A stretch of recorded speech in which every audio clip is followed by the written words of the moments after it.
Hey folks, we are now live. Let me just get started here and we'll see if we show up for all of you. Welcome, my friends. Hello, Keith. How are you doing?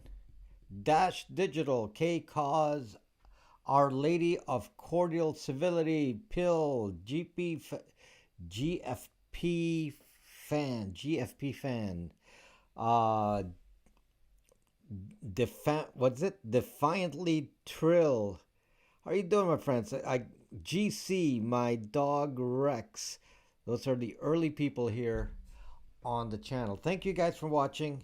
Thank you for being here on Adult Beverage Friday. For those of you who don't know my schedule, this is kind of fixed. I've been doing the same thing. Thank you, Phil. Thank you very much. The schedule that I have is pretty much fixed, and I've been doing it actually for I think 7 years, where I have a broadcast at 8 p.m. In the evening on a Friday, and I've done it like every Friday. Actually, I did it every day of the week back in Periscope days. I used to do 7 days a week shows. So I can't do that anymore because videos take a lot more time. You know, when you do live streams, all you have to do is turn on the camera and talk.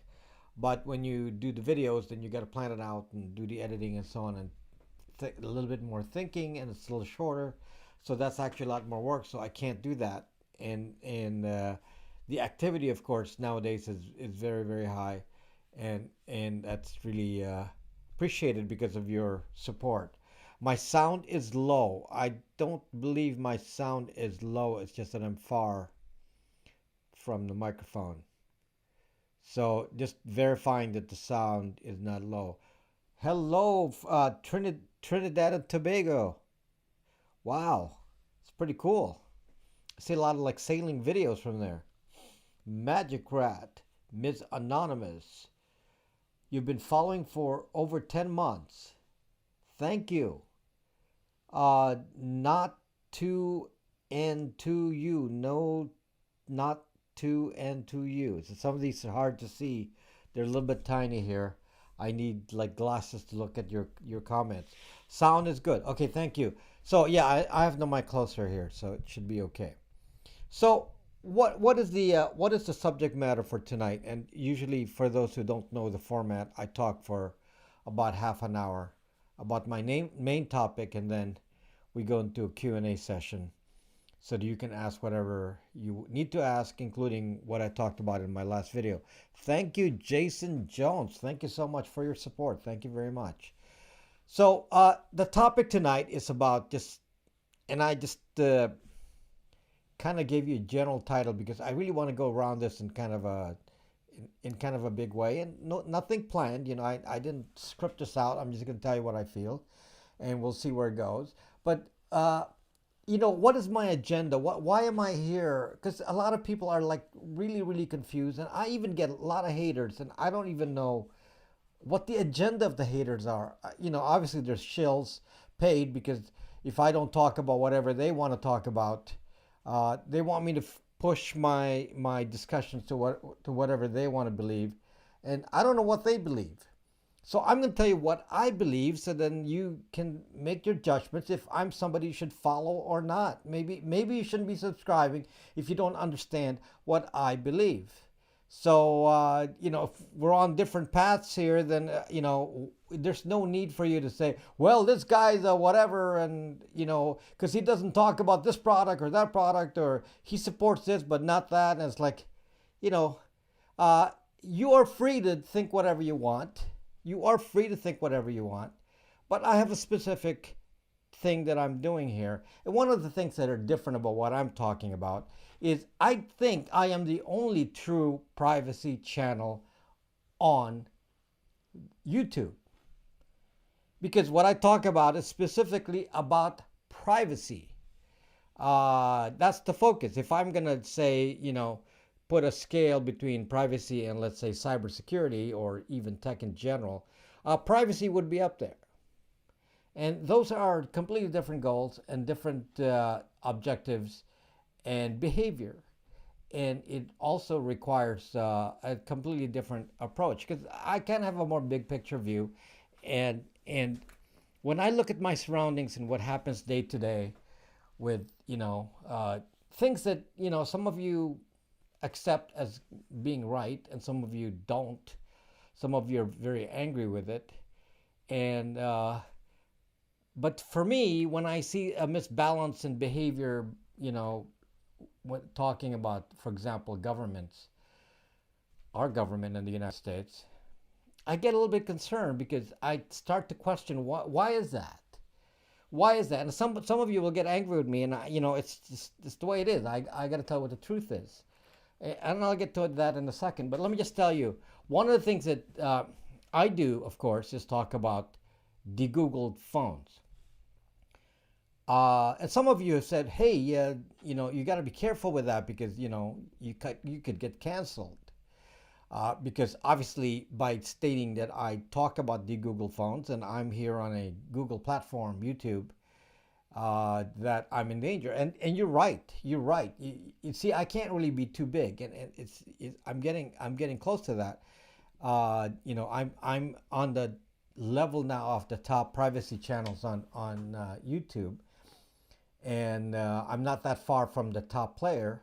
So so now it gets kind of dangerous because if I talk too much and convince too many people, then we're not going to be able to do Google. In a way, it's good. It's good that only some of us can de-Google, some of us can achieve privacy, because if the majority believe what I believe, let's say 51% of the people said, this guy is great. He's talking about de-Googling and we want to de-Google, and 51% of us want to do that.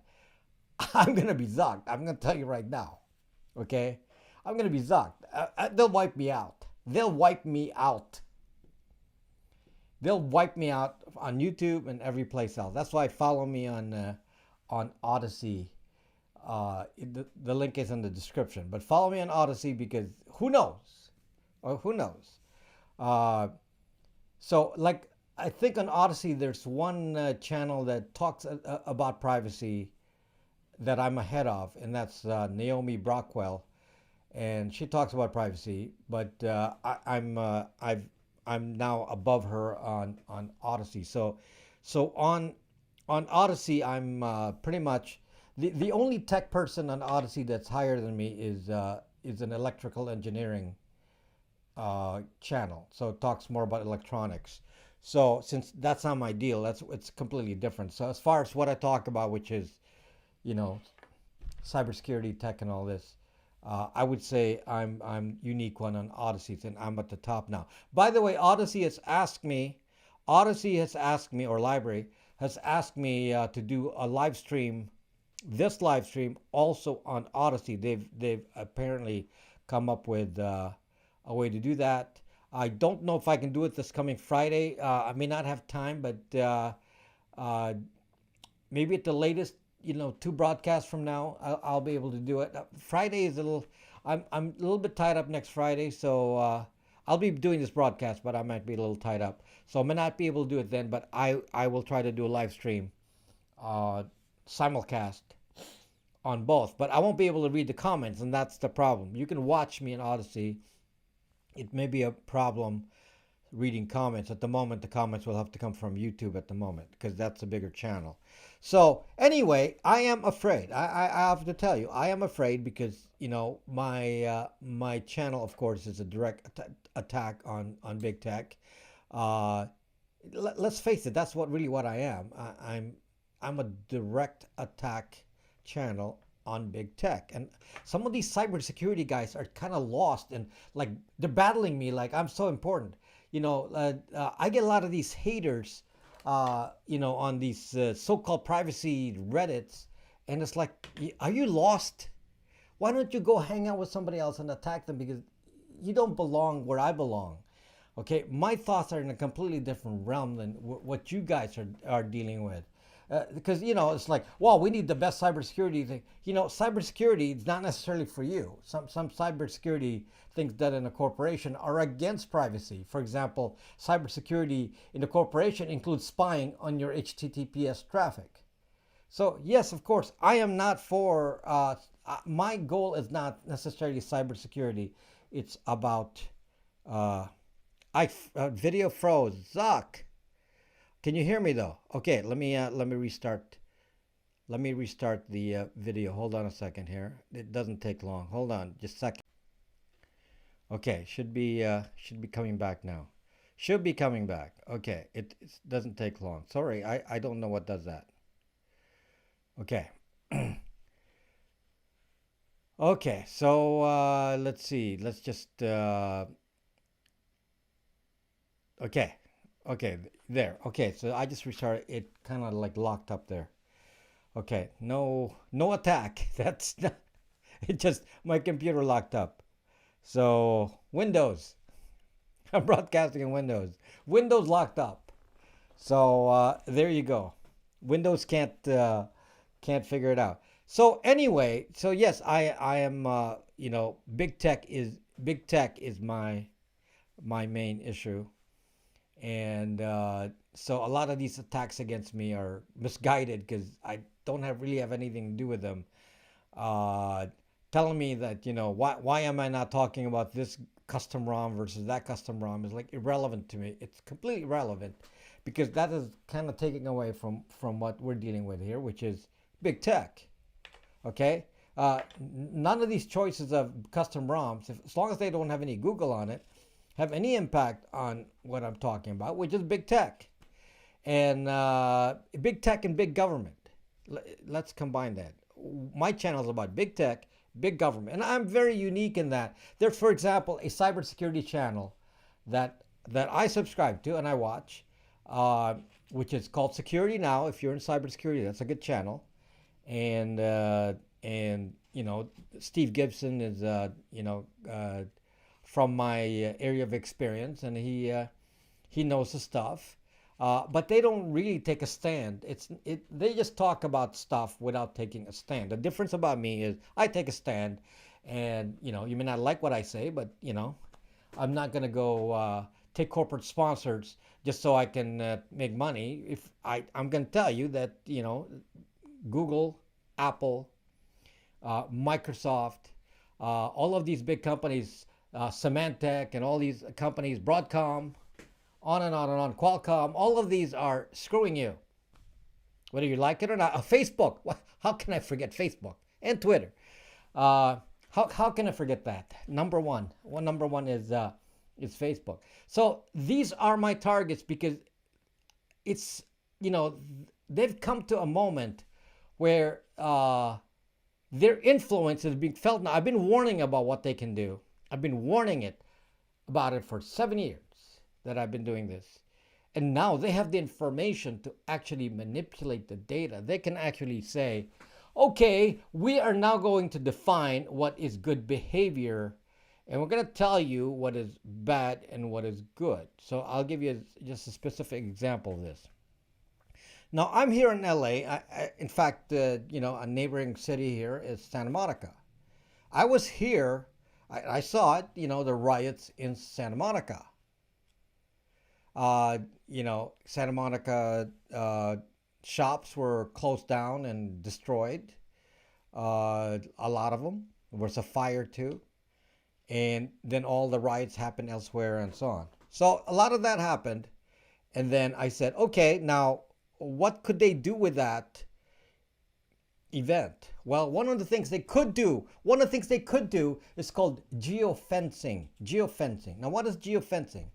This is a technology where if a government can go to Google or Apple, they can say, okay, we're going to define an area and a timestamp, and it's going to be during the main parts of the riot, in the riot area. By the way, in Santa Monica, the good protest was happening elsewhere, and the riots were happening inside of the actual area called 3rd Street Promenade.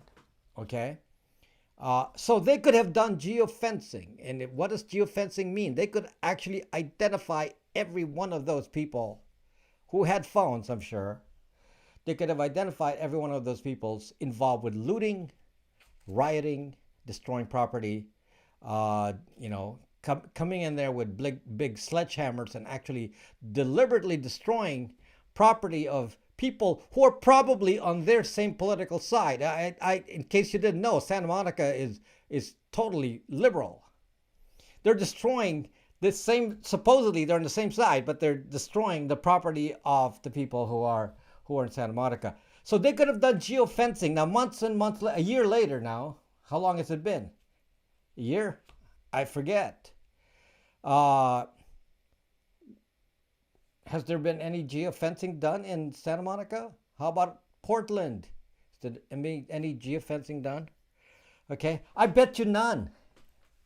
I bet you there's no geofencing done.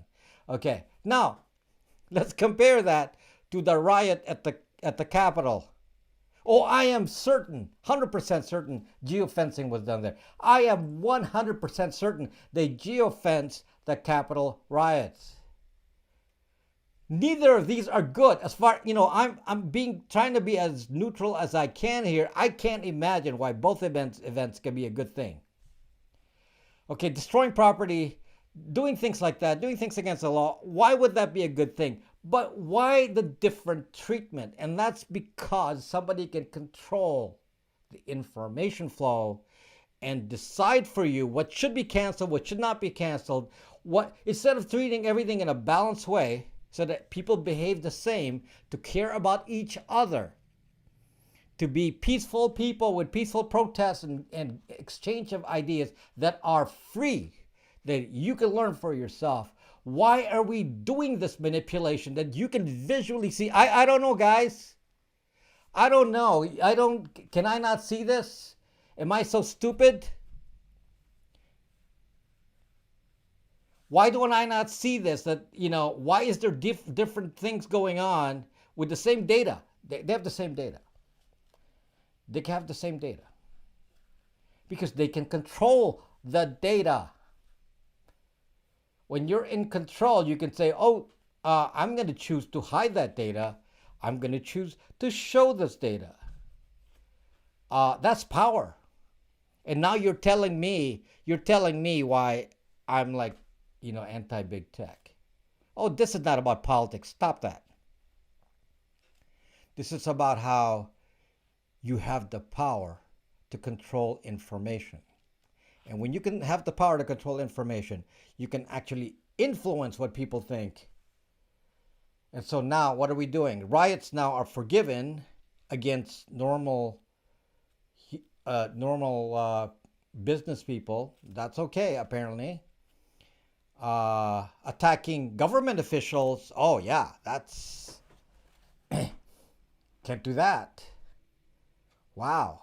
I mean, talk about use of power. Because, yes, those businesses that got destroyed, even the big companies, they were looting the Targets of the world and, all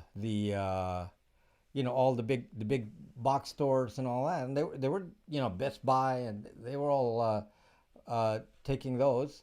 But that doesn't count. So, protests are great. You should protest because it's a stress relief. That's part of freedom. Just don't bring your phone. But when someone decides, hey, we don't really want to know, and I don't know, is it because the big tech doesn't want to do geofencing, or it's because the politicians decide? It's probably both. Okay? So I don't know. It just visually, I think about this and I just get kind of upset with the way things are. Because it just shows when you have power, you have the choice to say, whatever this guy says is got to be a lie, but whatever this guy says can never be a lie. And somebody decides that. Why not just have free information flow and let us decide? Why does somebody have to decide, well, this guy is tinfoil hat, this guy is not tinfoil hat? Somebody's telling you that. We are the arbiter of fake news, so this guy is a tinfoil hat. Now, some of you have political opinions about this, but I'm going to tell you right now, I'm going to be marked as a tinfoil guy. And I don't even talk politics. I'm going to be marked as a tinfoil guy. And rather than letting you listen to me and learn about what I'm talking about, now this is like free form, I don't have a script here. Rather than let me talk and tell you what I think and let somebody debate me if they want, and they can have a countering opinion, and they say, well, that guy's full of shit, Z-H-I-T, and don't listen to him. They could do that. But no, that's not the way now. Nowadays, that's not the way. They just cut your zucking channel. They just cut you off. I am now zucking Alex Jones. Please, don't compare with Alex Jones.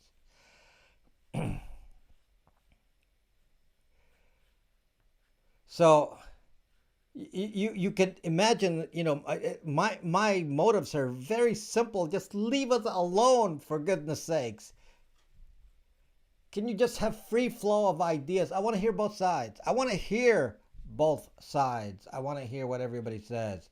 Stop labeling things as being tinfoil or wrong or lies and whatever. Let us decide. Oh, they're not going to let you decide because they don't give you a balanced information. They cut one side or the other. Now, at the moment, that may be a political thing, but again, it depends on what the topic is. They can decide to change the topic, and it may not be political at any point. It just depending on the agenda, whatever makes them more money.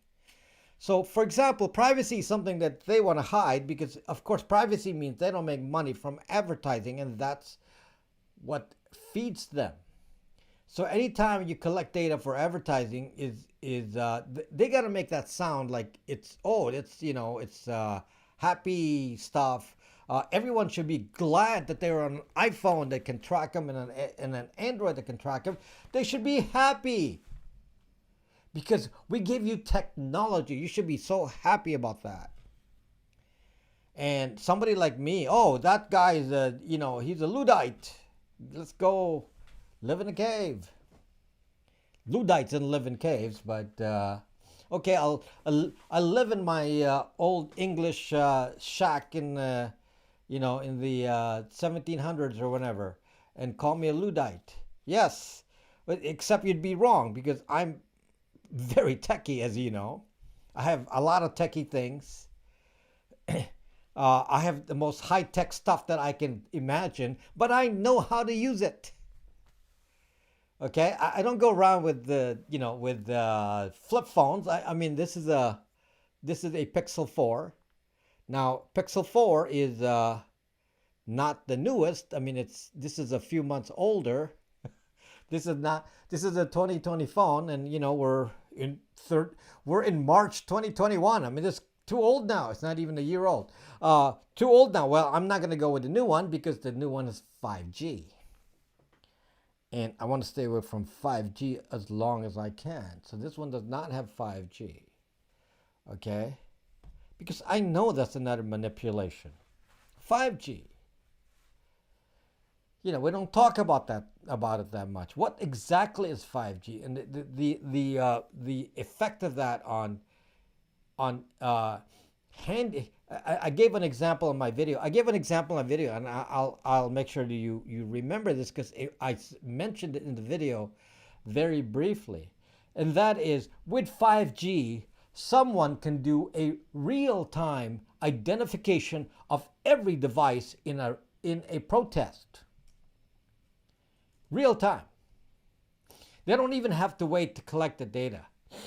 They can just go to the carrier and say, identify all the phones in that zone, in that 100-yard little square. Very precise. With somebody made a comment on my video. I thought it was really funny. I forgot who that is. And look at the comment on my last video, and because I want to give him credit, but it was a very funny joke. And he said that with 4G, using 4G, the carrier and the government knows which bar you're in. With 5G, they know you change seats. Pretty good joke. But 4G does not really, to be honest, 4G does not know what bar you're in. It only knows the like a quarter-mile square. Unless you're in a rural area, that could be a lot of people. So that's not very precise, like quarter mile. So you can't really be triangulated closer than that. So that's with 4G. But with 5G, truly inches. And we're saying, "Oh, cool! Let's give big tech more power. Let's give it." This is a different kind of 5G now. Different kind of tech. There's two kinds of big tech: the software big tech and the device big tech, and they're all out to get us. So yes, they can make me disappear on the channel here. They can make me disappear fast. So I cannot be too popular. So we gotta kind of be on the down low, you know. You just come over to Braxme, you know, quietly buy the Google phones, and we'll do it quietly. You know, I don't sell enough of that to make a dent. I'm not gonna go ruin the business of Google, because you know how many phones are sold by Apple and Google every year? Do you know how many? 2 billion. 2 billion phones. 2 billion phones. So even if I sold, which is impossible, but if I sold a million Google phones, which I cannot do, but if I did, then we would even make a dent. But that would be noticeable. So we don't even want to do that. So you know, it's okay to remain like you know, smaller player here. It's okay because you know, it's kind of scary. Somebody made a comment on my video that, you know, the Hunger Games will begin when I get into the 500 to a million subs. And that is scary because no one in my channel category, privacy, is in that range. The the next channel that I'm closest to, like I'm number 2, the number 1 party on YouTube is only within 100,000 or so. So what about vaccine passport? You know, they probably know all of that anyway if they wanted to. And if they're a friend of the government, they might just hand the data to them and say, "Hey, here, okay, these are the people who haven't gotten vaccinated or whatever." So this is my. I just want to make sure we understand where I'm coming from. What is my fight? What is my fight? And my fight is, we just want to be left alone. My fight is, I don't want information to be influenced by those with power. I want the data to be even, so that we see. You know what? I actually believe in democracy. I actually believe that if people have the right information, that as a group, maybe not as individuals, but as a group, that I think they will judge with conscience and morality and sensibility. I just made those up, but something like that. I do believe that a democracies will tend to do good things. If you look back in history at, you know, wars and things that have happened in the past, especially here in the United States, you will find that certain things happen because somebody twisted the information and used that to convince the populace to do something else. The big one that started all this is the Vietnam War. And you know, if you look back in history, you'll find that that was actually started by a false flag. Wasn't really even true. That was used as a pretext for saying we're going to attack, and that was actually done by Johnson, who was a Democrat. So it's not even about, this is not even politics, because both sides do this. Both sides do this. And that's what started that. And you already know Bush did the Iraq War because of WMD. Again, you push the topic and you know, corner the information flow and say, this has to be true and no other idea has to be not true. Because one of the ways that they can do this is by saying, well, the CIA, you know, has information that X is true. And of course, how do we counter that? I mean, that's an unfair fight, because they're saying, okay, CIA said there's WMD, so I guess there is WMD, because who's going to challenge the CIA? We don't have access to their information. So basically the CIA can decide if war should start or not, since who's going to challenge them? Every politician will have to agree. This is why, if you really think about it, who really runs this country? Who has the real influence? Someone could actually, at a three-letter agency, say, well, this is going to happen.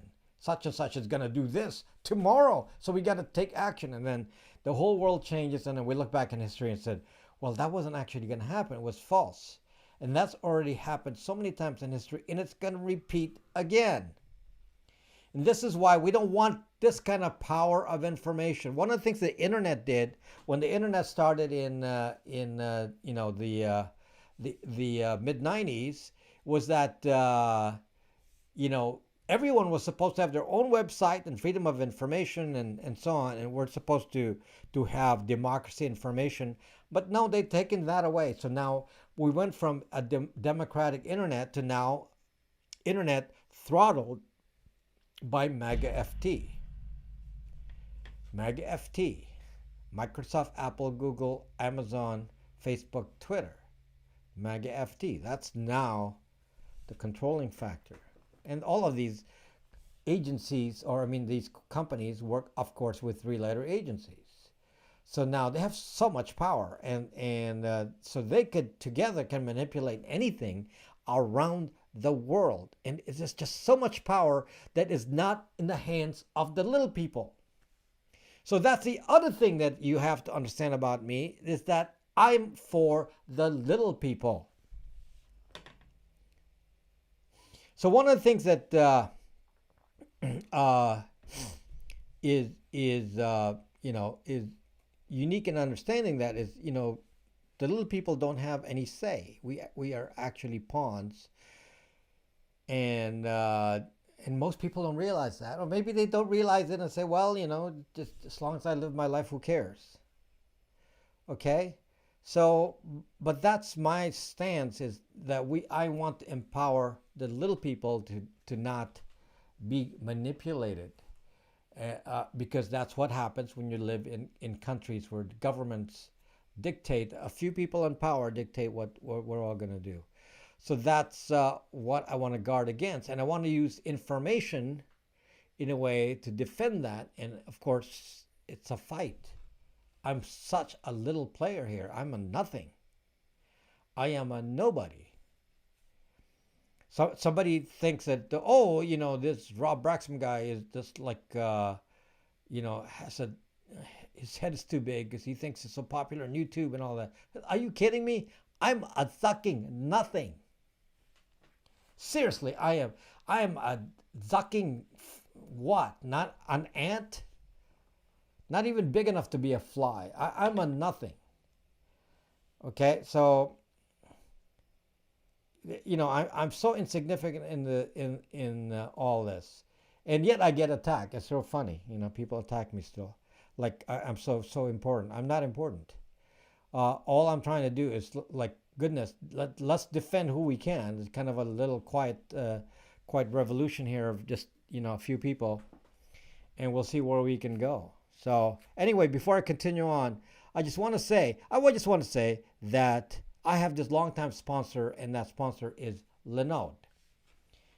Linode has sponsored me since I had 40,000 subscribers, and and I myself am a user of Linode.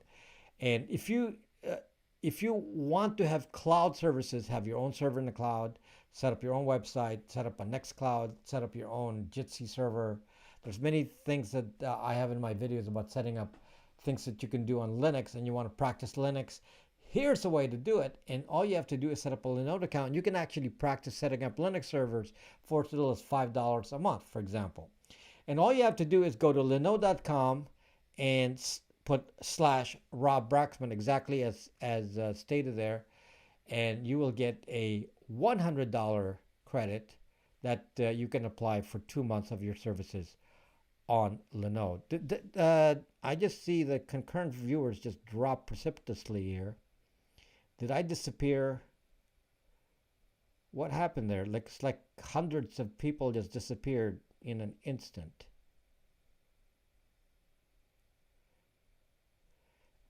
Did something happen here? Oh, okay. I think it's just an error. It's just an error on the YouTube report. Thank you, Knockface. Uh, let me. That kind of went too fast there. It might be beneficial to your new listeners to recount your background and what brought you to the beliefs and convictions to digital privacy. Okay, I hate talking about myself because it's like it's not so much of the point. But I, of course, I've been in tech for a long time. My career has always been as a software architect. I built enterprise systems, so I've been doing that for a very very long time. I used to work for uh, a big corporation back when I was starting my career as a systems analyst, and then as a management consultant. Then I started my own company and started developing software for my own business. And I've done all kinds. So aside from building software on mainframes before, I did software on microcomputers to run law offices, doctors' offices, uh, optometry offices, accounting systems. Uh, Goodness, it's just about every kind of profession. I've done them all, and I built systems around their office. The accounting side, the processing, the medical, and then in the 90s, what I did was I invented electronic health records. So I was one of the early pioneers inventing electronic health records, and I also went to medical school. So I'm one of the I think the first five companies I think at the time that invented electronic health records, and my electronic healthcare record system is still in use and was being sold, in fact, by big names. They put their name on it, but I made it. I'm not involved with that industry anymore. But one of the things that happened was that the government started to get into the electronic healthcare uh, technologies uh, in the 2000, well, during the Obama administration, precisely. So what happened was they started dictating rules about what you should be doing with healthcare systems, and that's when I started to hate the business.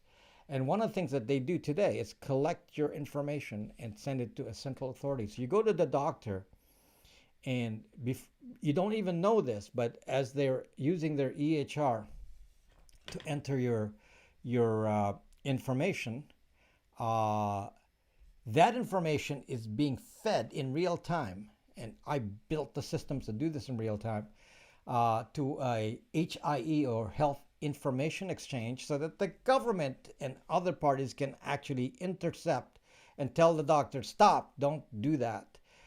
Your data is being sent with your identity to the central database. So this is already happening. This was already beginning to bother me about centralization of health data.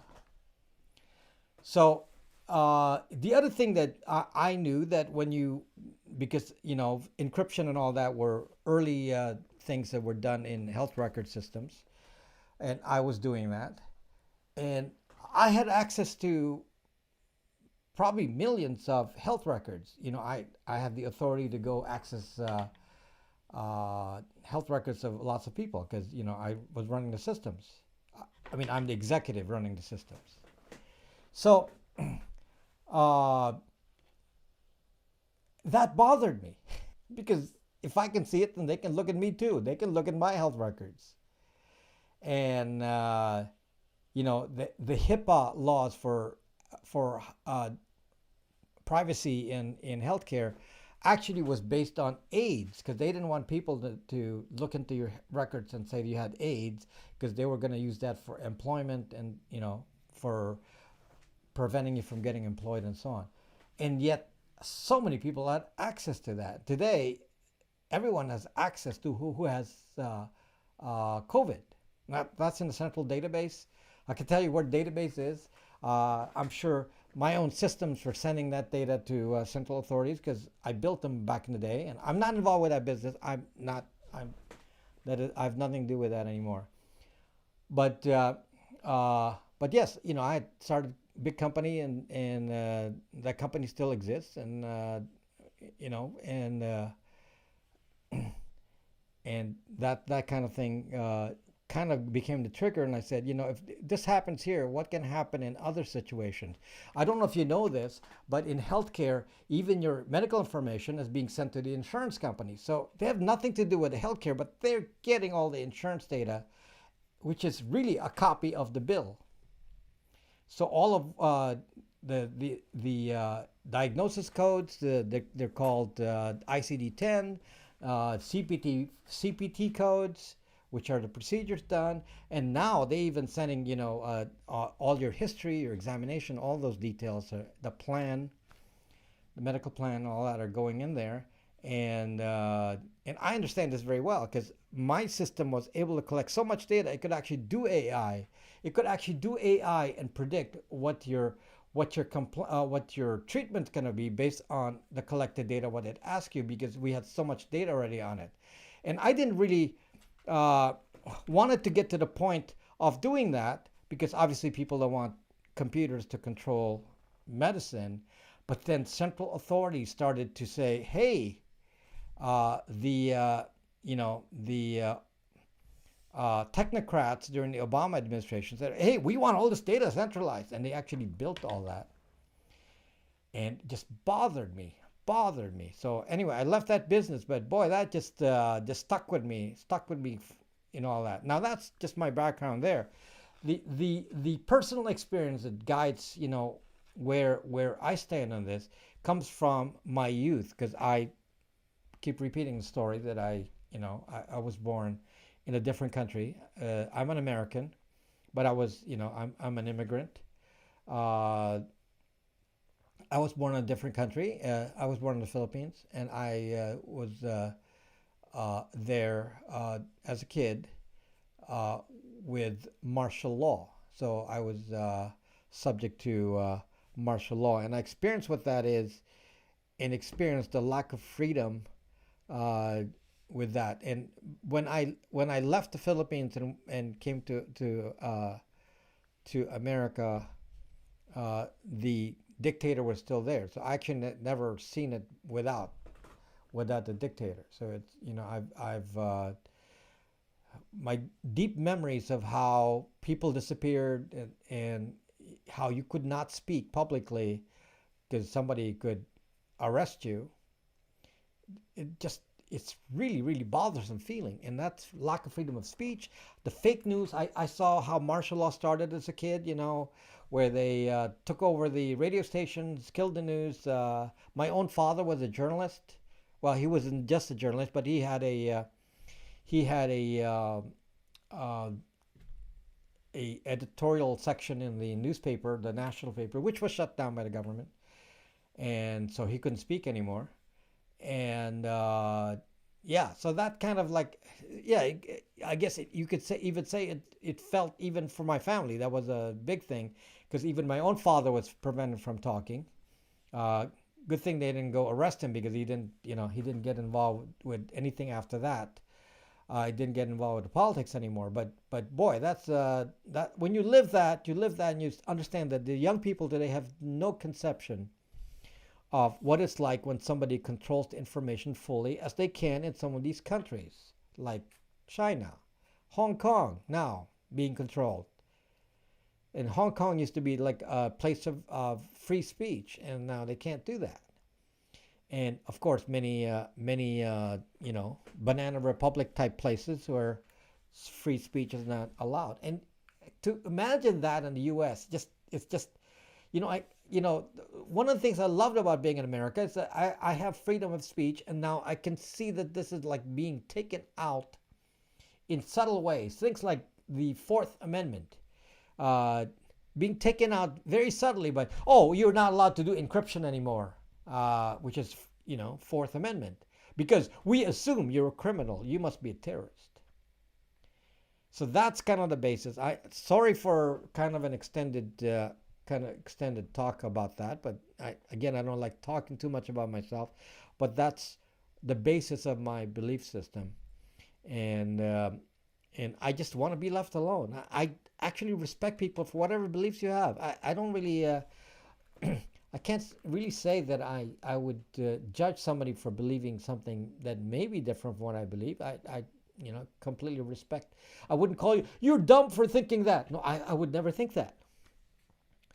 I would never think that. I mean, legitimately, I would not think that. I would actually say, you have a different life experience, and based on your life experience, you may think that, and I have a different life experience, so I think differently.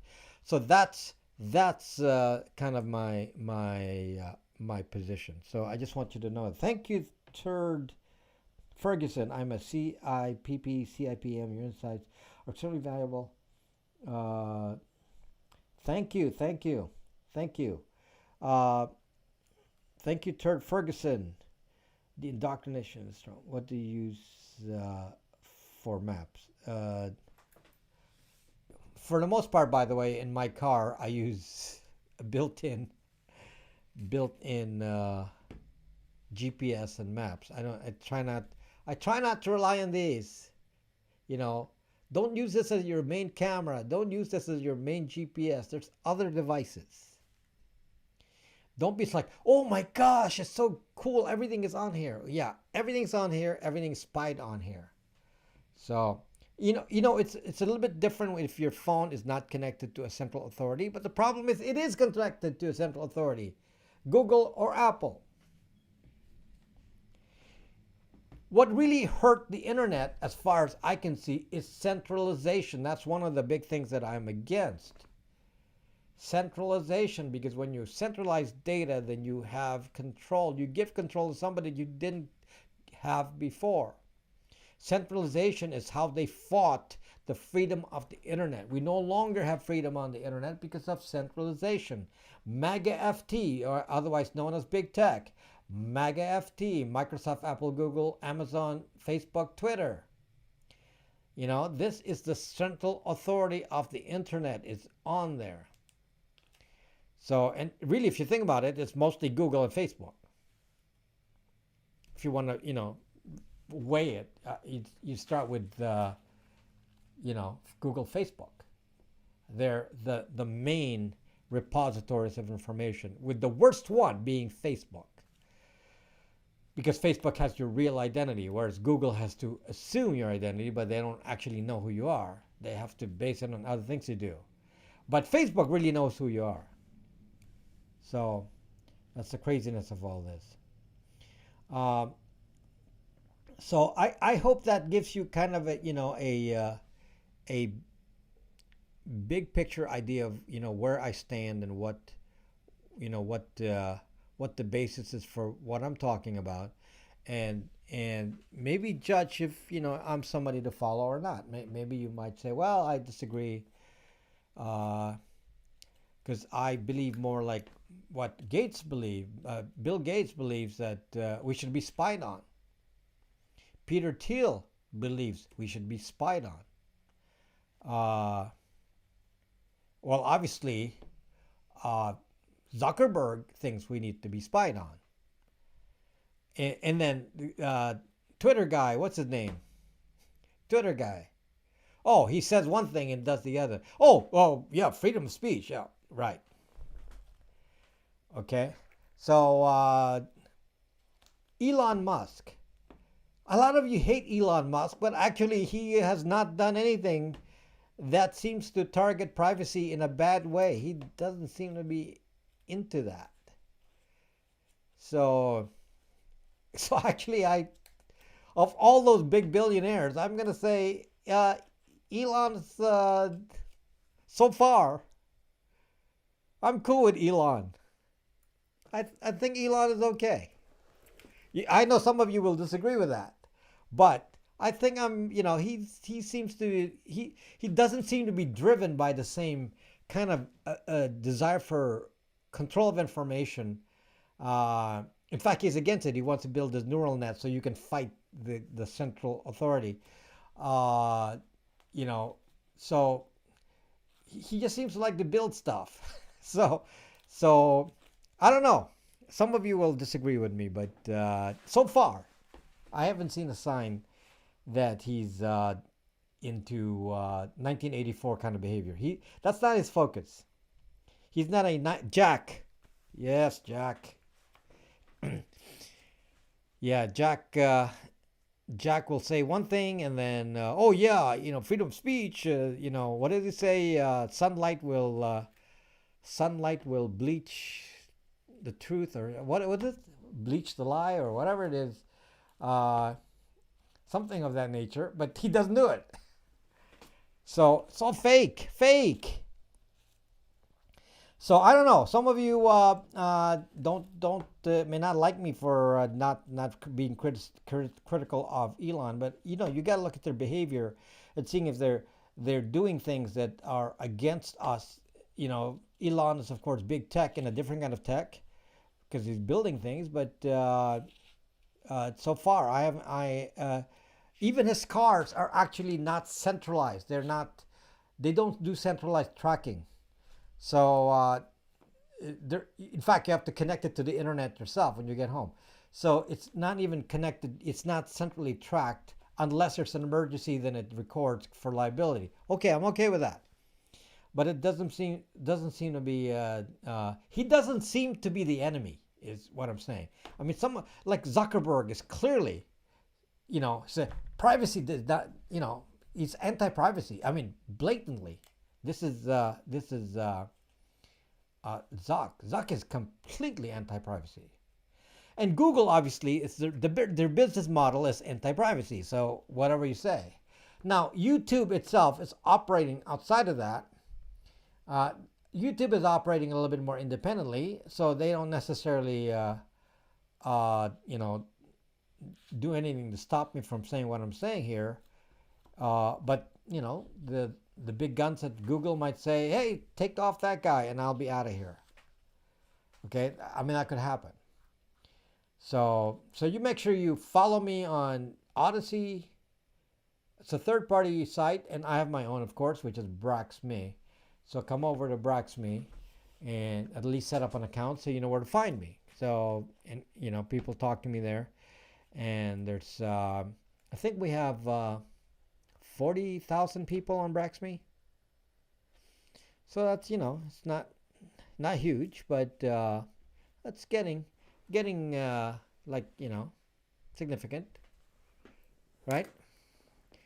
So if more of you show up, then we can have more clout and we can do more things together. So because BraxMe is mine, and I can't really be shut down on BraxMe. I can move it, and if they become a pain, I can create my own servers. I can move the server to a different country. There's just too many things I can do. So there's never a possibility of a permanent shutdown with BraxMe because it's my own stuff. I control everything on it. How about home security? Don't use Ring. Elon's not the enemy, but they have to play according to the U.S. Department of State. Yeah, I understand. I understand the limitations. Thank you, Thomas R. My love your wallpaper. Three pair. What does that mean? What wallpaper? What wallpaper do you ship to Israel? I have shipped to Israel. Will BraxMe be decentralized? No. No, I don't have time to do that. Is BraxMe federated? No. It's BraxMe. It's just me. So no, it's not federated. But you use if you want to get federated, use Jitsi and XMPP. I have an XMPP server. Hi Brax, you are so quiet. What does that mean? Can we donate Bitcoin? Yes, you could. So I'm just telling you who I am. I just want to make sure that the title of the video is to make sure that we know where I stand. And there's a lot of trolls and things that just really deviate from what I talk about, and it's really unimportant. I don't really want to spend time arguing about somebody, uh, you know, because they don't accept what I say. It's like, who cares? In the big picture, that doesn't make any difference. Okay, I focus on what is a real threat: big tech, big government. Uh, what's not a threat? You know, a hacker threat could be a minor threat, since most of us are not hacked anyway. Uh, if you take certain precautions, meaning what are your precautions? Don't rely on your phone. Don't put important data on here. When I ship the phone, I actually do something that is not cyber secure. Can I tell you what it is? When I ship these phones, I actually automatically send it so that you can do a file transfer from here to your computer. That's the default, to encourage you to plug this into your computer and download all of your photos. Do not use this as your photo repository. So I need 128 gigabytes because I want to put all my photos on here. No. Download your photos into a different device, your computer at home, and leave just a few here, and certainly nothing important. No naked pictures of yourself on the phone. Don't leave that on the phone. Okay, things like that. So don't do that. I just don't like anything he does or says. Yeah, you may not like Elon Musk. Obviously, some of you don't like Elon Musk, and that has nothing to do with anything. I'm just saying that so far, I can't call him an enemy because he hasn't done anything that suggests that that's his objective. So that's all I'm saying. You don't have to be an Elon Musk fanboy. I'm just saying who the enemy is, because Bill Gates specifically said, yeah, for our protection you need to all be spied on. So, and Microsoft will help you do that. So Microsoft is really deep into the hands of the government. Amazon is too, because they make money from it. And of course, Facebook and Google and Apple give their data willingly to government. They just don't want you to do it from the phone because it screws up their model. For example, somebody actually criticized me and put a dislike on my last video because of the way I spoke about Apple. And they're saying, well, Apple, that's not their business model to collect information. And everyone knows about the press where they said, Apple did not want to unlock an iPhone. Okay? And it was on the press, and, we don't want to unlock an iPhone. We're not going to give the FBI rights to access an iPhone and all that. So everyone it's like, oh, wow, look, Apple is like on our side. It's like so stupid. They open up iCloud. They just don't want you to get at the phone. It doesn't mean they don't want to give you data. They do geofencing and all that data provisions all the time. They just didn't want to. It ruins their marketing model because they're claiming to be the privacy phone. So they don't want to, if you're going to put all your information in here, yes, an iPhone will lock it down, but it's going to go to iCloud. So what the heck are you hiding if it's going to go to iCloud anyway? Oh yeah, you're so secure in the phone. So anyway, stop that, folks. Don't believe the hype. Apple is not on your side. Please, Apple is not on your side. So some of you are saying, oh, I love Apple. They have good technology and it's simple to use. Like, oh, another trick. Centralized data at Apple that they share to government, of course. Yeah, they don't do advertising from it, but trust me, they can do a lot of things with that. Because they use it to manipulate behavior too. So, yes, that data, is certainly used by government. So, goodness, guys, understand the threat here And no, Tim Cook is not your buddy. He goes out there, says privacy is whatever. And yet they do facial zucking recognition of your photos on iCloud. And they said this. This is not, I'm not making this up. They announced that they were going to do this. They do, in fact, do facial recognition. They say, well, your friends need to know if you're in the photos. So they want to do social stuff. And they're going to do exactly what Google does, which is facial recognition on Google Photos. And you don't even understand how significant that is when you do facial recognition in Google Photos, because you then have relationship maps. Oh, people don't understand what a relationship map is because everyone is like so shallow in their understanding. A lot of these cybersecurity experts, so-called, they really are so shallow in their understanding of how the internet works and how your data is manipulated. So this is one of the reasons that I had said many things against Signal. Now, I use Signal. I know the limitations of Signal, though. That's why I never talk with strangers on Signal, because I don't want the contact list to be shared. Okay? Because I understand Signal is not perfect. And one of the things that it does is this relationship map thing, which someone can use. Oh no, Signal doesn't do that. Well, whether they do it or not, you'll never know anyway. You'll never know. So if you understand that they can collect the data, then you understand there's that risk. So my thing is, I tend not to want to go to things that collect that data. So for people I don't know, I use XMPP. For people I know, Signal's fine. Family using Signal is fine. But you see, cybersecurity people have no conception of this because they only think in terms of, it's encrypted. Therefore, you can't get at it, and they don't understand that it's not just about the encryption. The spy agencies understand that metadata is enough to actually fire a missile at you from a drone. It is based on metadata. They don't actually see the actual data. Their computers the AI can say the probability of this being the target is high, and therefore we're going to go fire a drone missile and hit that target, even though they don't have real data but only have metadata. Even though the data is encrypted, they can do that. And these idiotic cybersecurity guys just have no conception about how they're already being used by three-letter agencies in ways that they don't even get because they don't understand the metadata collection that's going on. It's very shallow.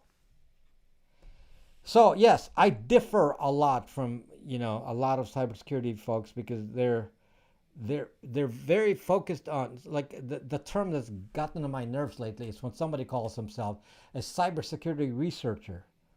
That is already like a red flag. Cybersecurity researchers test scenarios. They will test a very specific scenario to see if there's a bug.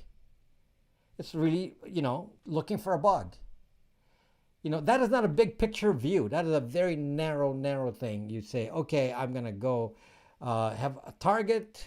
I'm going to test it in various scenarios and see if I can break it using some of the techniques and see if there's a flaw or a bug in it. That has nothing to do with privacy, big picture things that I talk about. Nothing. Because in their mind, if they can't duplicate it in the lab, it must not exist, which is really stupid because the three-letter agencies must be doing 99% of things that they don't know about because the three-letter agencies are not going to tell them that. I think a little bit differently. The way I do it is I say, if I were a three-letter agency, how would I do it? If I know how to do it in my head, thank you, Peter Ranford. Thank you. If I know how to do it in my head, then they must have done it already. So I use my technical knowledge, which is a lot. And I told you at the beginning what my technical background is. I built complex enterprise health systems. Very complex. Okay? Extremely complex healthcare systems with millions and millions of lines of code and many programmers. Okay, that's what I built. So if you think, oh, this guy doesn't do anything. Oh, we look at his AppRax. I mean, it's so old-fashioned. It was like, zuck you. I've been a C programmer longer than many of you have been alive. Okay, how many systems have you built? And did you create large companies with that? Well, I have. So what's up with all the certifications on Android? Been GoDaddy can watch you. What's up with all I don't know what that means. I replaced my Ring com camera with a Raspberry Pi Care stuffed into a dummy cam. And remember, my Pi cam didn't hang itself, just like. Well, I of course have a camera system as well. The problem is that I can't produce it in volume because we 3D print the cases, and it was just too much. It took us 2 days to print a 3D case because it's pretty hefty. So the only way to do it would be to create an expensive kind of die and do extrusion, but it's very expensive for us to do it. So that's why I'm not, I can't do that in volume. So it's kind of time consuming, but can't do the volume. So I haven't done the security side because I do have, and some of you have my product. It's a security camera, and that's what I use. And I can make them in small volume, but I can't. I haven't had time. We have to actually hand build these, hand solder them. We actually build them. All the electronics we build ourselves. We have to sit here and solder the components. I have to have somebody do that, or I myself will have to do it, and and assemble these things. And it's electronic work. So because of that, it's not machine made. These are not circuit boards, or we actually have to do them by hand. So that's why I said I can't really get into that right now. I don't have time. Um, what I don't. One of the reasons I do not talk about graphene OS, and I've been hinting at it, but I guess maybe some of you are not really getting my hint here, is that I am constantly being attacked by graphene OS people. And they keep telling me how graphene OS is superior because of all these cybersecurity reasons, 1, 2, 3, 4, 5, which have nothing to do with privacy. And then they attack me. Well, you know what? You attack me. I'm not going to talk about it. No offense to the guy who actually built graphene OS, but the community sucks. It's caustic. They go attack me all day and say, "Oh, you're so dumb. You don't know anything." It's like, who cares? Okay. People trying to prove that they're better cybersecurity people. Yeah, if you study a minor aspect of, if you concentrate on one thing, you'll be an expert at it, probably more than me, because I don't do it. I'm more of a big picture thing. But if you're going to tell me that you know more, I mean, how many systems have you built? I've built many, many enterprise systems.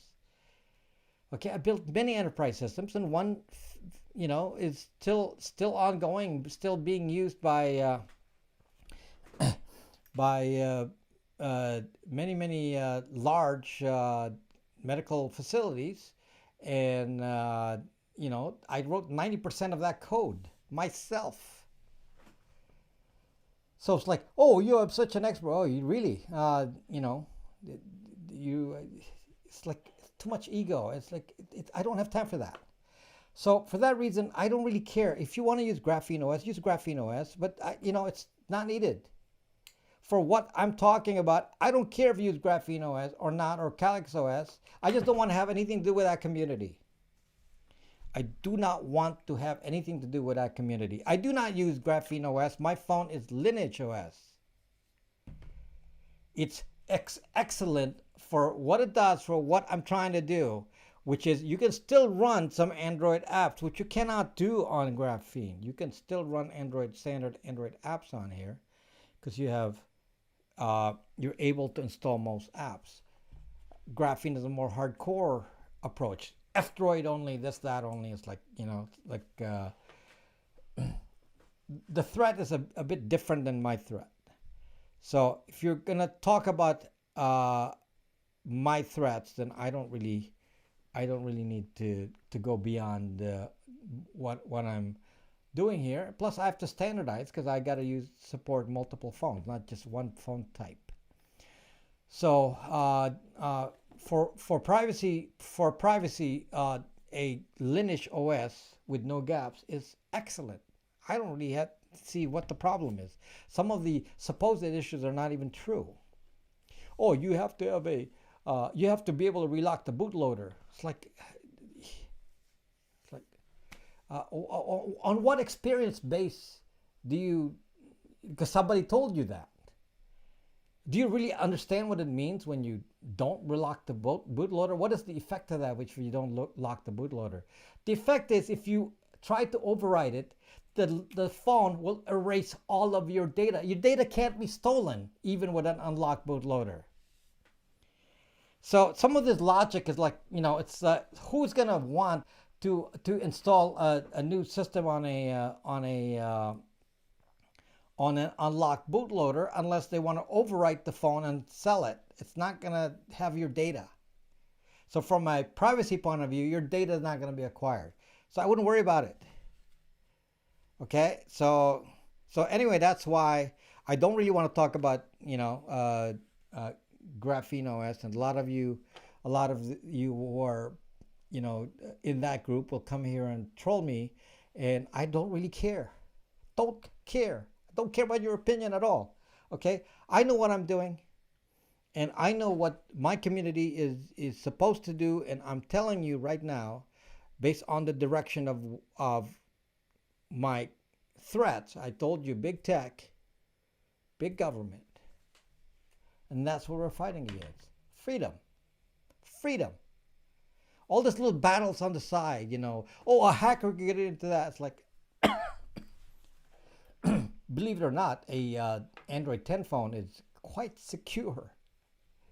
An Android, it's pretty hard to hack an Android phone unless somebody physically takes it from you. Somebody has to take it from you, and even then, if they actually do something to it, they'll actually erase your data anyway, so you'll know somebody manipulated it. But no, there's no, I don't buy these threats for what I believe in.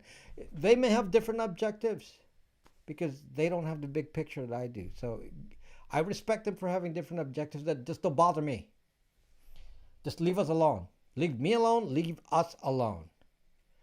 Okay? So a lot of people have, I heard that even the other tech channel stopped talking about Graphene OS because of this toxic community, and then started pushing Calyx OS.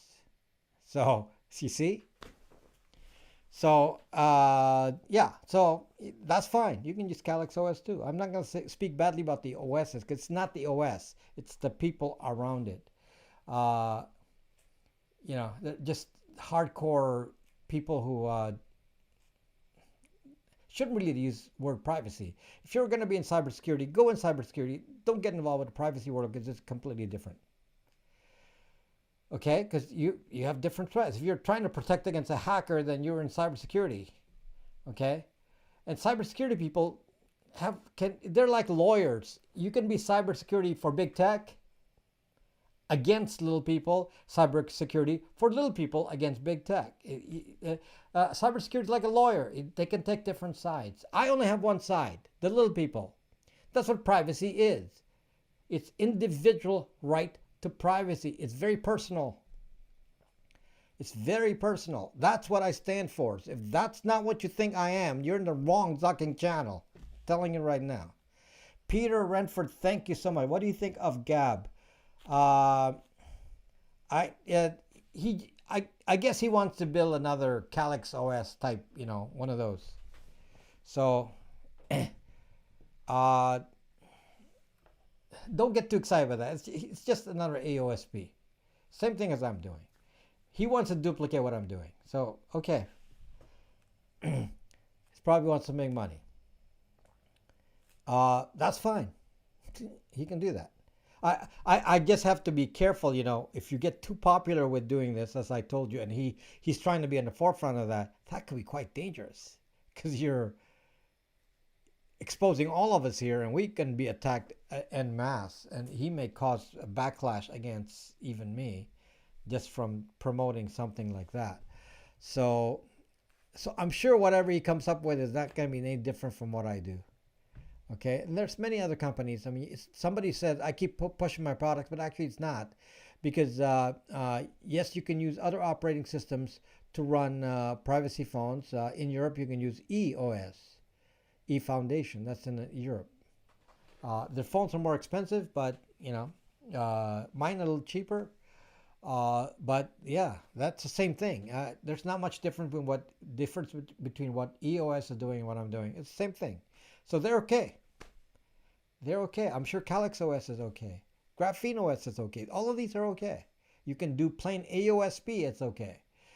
They all don't have Google on there. So that's all okay. I'm not picky on that. Okay? I'm not picky on that. How many dislikes did I get? You mean I got a lot of dislikes here? Why would that be shocking? I don't get shocked by the dislikes. I just open up my heart here about what I'm talking about. So I expect people to dislike. Yeah, because one thing that I want to say is that I take a stand. You may not like my stand, but I do take one. Yes, oh yes, it works in Europe. Pretty much only one model doesn't work in Europe, but every model works. Right now, I'm getting a more reliable stock of Pixels, Google Pixels, and unlocked, OEM unlocked, and I get a reliable stock of that, and I probably will not run out of Google Pixels. I think you should consider as the low end one a Pixel 3, and that works anywhere in the world. So you don't have to even choose, oh, does this work in whatever? Google Pixel 3 is a very nice phone, and it's waterproof, and it's better than the Google Pixel 3a, which is a year newer. So the 3a is kind of a cheapo version of the 3. So the 3 is better. The 3 was the what do you call that? The main phone of their main stable phone, just like Pixel 4 and now Pixel 5. I have a Pixel 4, which is more expensive. So for now, in terms of price, a Pixel 3 is quite a bit less expensive than a Pixel 4. And then I have some less expensive models like Motorola's, but they're kind of touch and go. Some of them work in some areas and some of them don't, and I don't really know why. So I seem to not have any problem. Nobody's ever said their Pixel doesn't work for Verizon, Sprint, T-Mobile, AT&T. The Pixel 3s don't seem to have any issue whatsoever. Pixel 1s no longer work with AT&T. Pixel 2s may not work with AT&T. So AT&T has put in some new limitations, as I discussed in my last video, which really ticks me off. What do you think is the next big stucknet? I don't know. Stucknet is, if you understand the way Stuxnet works, you'll also understand why you do not want an antivirus. You do not want an antivirus. I do not use an antivirus. Accounted for those. Google Pixel 5 is 5G, and that cannot be de-Googled right now, and it's 5G. Not sure I want a 5G for a while. Spectrum is just using one of the three. They're not on their own network, so yes, it will work. Google Pixels have to work. I mean, we don't really change the phone parts of it when we flash with a new ROM. It's the same phone. The phone parts are the same. So if they work with whatever carriers before, which is Google, so they'll work with everything, it will work after. I don't have any objection to any other platform.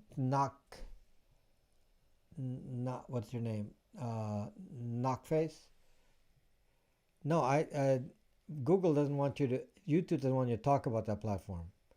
But I don't have time. I have a routine, and I've succeeded in concentrating on Odyssey.com.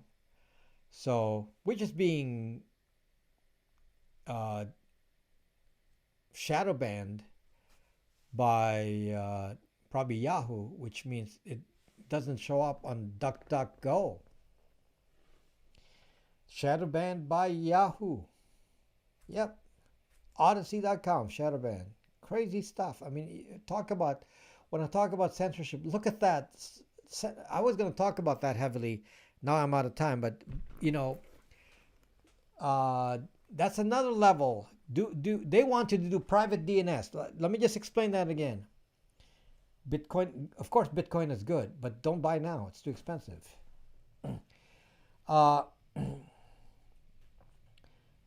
DNS, they want you to do centralized DNS, and they say, well, you want encrypted DNS, and so they set the phones now to be, by default, do private DNS. Oh, it's HTTP. Your DNS is protected. BS. What a big crock of shit. Truly. Because what they're doing now is they're going to centralize your DNS to a few players. So right now it's centralized, at Cloudflare and Google for the most part.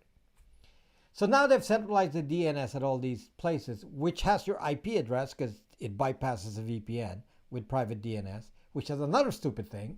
And they get your personal information about what you're searching for. And they got that. And they say, well, you're now encrypted. Well, encrypted from who? Not encrypted from Google or Cloudflare or whoever. Or OpenDNS. It's not encrypted from those entities. Now they come back and say, oh, well, we're going to shadow ban certain entities. They just disappear from DNS. So Braxme will disappear from DNS. DuckDuckGo, Odyssey.com will disappear from DNS. This is the misuse of power, guys. I don't know what else to tell you. Misuse of power. There it is. So anyway, I'm running out of time. Distributed computing like ETH, ADA, DOT is good. In general, I can't really talk about crypto here. I'm a very big crypto supporter, which some of you may like or dislike, but crypto is, of course, a good way to do privacy. So I'm one of the projects I support is incognito.org, which I have a video on, and I use that. It's you can keep your crypto in whatever crypto they currently have. You currently have. So if you have BTC, you can keep it in BTC, and then they will then make it incognito without changing the crypto instead of having to convert to Monero. See, that's the problem with Monero. You convert to the Monero, then you're subject to the price fluctuations of Monero, and sometimes you want to stick with the one that has held value more, which is BTC. This changes, but right now BTC is the one holding the value. So I want to have a choice in how I keep my crypto, and I want to keep it, let's say, in BTC. So I'll do it in BTC. But in case you're a government authority, I don't have a lot of crypto. Don't worry about me. If I ever cash out the crypto, I'll pay my taxes. It's not much. Okay. Tap driver is what is the VPN uses to do a VPN thing on Windows. It's called a tap driver. Okay, so guys, so I'm running out of time here. So thank you very much. I hope it's clear where I stand. Please don't politicize what I just said. I want people to have free speech, but I don't want to make my channel about one side or the other, because that's not a good thing. If only one side protects themselves, the other side doesn't, then we'll have, an even worse situation. We want both sides to get information in a open way, and then they can decide on their own, and it's fine. Okay? That's I don't have to believe what you believe. That's fine. But I want you to have the ability to think for yourself by somebody not hiding and calling somebody tinfoil or fake news or whatever. that rather than you judging it yourself. Yes, microG and lineage. That's what I do. So anyway, guys, thank you. How can we fight as an embedded backdoors inside of our CPU's Intel engine's backdoor? Uh, I, a home system cannot be invaded by IME because it requires. That's more of a corporate network threat. You cannot be attacked with a NAT. That's not a home threat. So I wouldn't worry about that in your home. Your computer cannot be controlled with IME at home because the way the ports work, it'll block that. Okay, in a corporate world they can, yes. So if you plug into a corporate network, yes, somebody in management can go control your computer. At home, no. If you're attached to the corporate VPN, yes. So you may want to have a separate computer for work. Search engines, I use DuckDuckGo. I used to use StartPage, but they had too many captcha codes. Yeah, I'm just doing quickie answers here. Australia. I feel so badly for you guys. I mean, it's like that Australia is turning into a police state. It just bugs me to hear about what's happening, and it's like Australia seems to be the most aggressive in turning the country into a police state. The most, and then New Zealand is not far beyond that, and then of course the UK has always been like that. So, awful stuff. I want to live off grid, but I want to live off grid, but oh boy, I missed that. And still have Wi-Fi de-Googled. Yeah, I mean, use a VPN. Use Starlink. Presumably, Starlink will work in your off-grid. I have a boat, as you know, and I'm thinking about that. It's like, do I put Starlink on a boat? I don't know if it's portable enough to put on a boat. So, but it's a thought. Can you put Starlink on a boat? Just so you have a well-equipped boat that can actually be bug out vehicle. It's something I enjoy thinking about. Because I have a big boat. I lost my guns in a boating accident. Yes, I'm a sailor, and and I have a big boat, so I can enjoy being on there and leave civilization and go to some island somewhere. So it's possible. Do you have another job? No, this is my job. No, this is my job. This is full time. This is my job. Lifetime bites, 1 year, obviously. Come on. Do you know, by the way, just for those of you who subscribe to my VPN servers, I don't know if you know that I have to pay for your entire bandwidth. So, what is the profit margin on a VPN? $20? I mean, some of you are expecting a lot. I'm paying for your internet, the entire internet flowing through the network, and you think I'm making big bucks from that? $20. That's probably the profit margin. $20, if that. And then you let's say you spend 5 hours in tech support. Well, obviously there's no more margin. So you can see it's not all like happy stuff there. I mean, I do it as a service. I can't tell you it's a big money maker. Okay, but of course, because there's so many of you now, of course it makes more money just from volume. But if you think that I'm somehow, somebody said, well, for $89 you should be doing this for me. It's like, yeah, I'm paying for your internet. Every time you watch a movie, I'm paying for that. So if you watch, 10 movies in a week, I'm paying for that. And over a year, the profits wiped out by all those who watch all these big movies because I got to pay by terabyte. So, anyway, thank you, my friends. I'm out of time for sure. And you are such great. I enjoy the live streams because it actually allows me to interact and know who my audience is. It's really important. I've done this for years.